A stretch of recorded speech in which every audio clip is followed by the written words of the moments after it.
Ang mabuting balita ng Panginoon ayon kay San Mateo.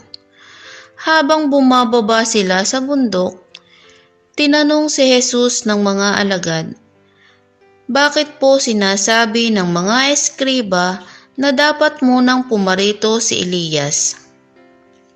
Sumagot siya, "Paririto nga si Elias upang ihanda ang lahat ng bagay.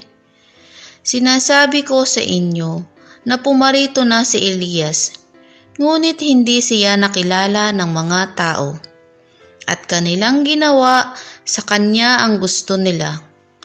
Gayon din naman, pahihirapan nila ang anak ng tao." At naunawaan ng mga alagad na si Juan Bautista ang tinutukoy niya, ang mabuting balita ng Panginoon.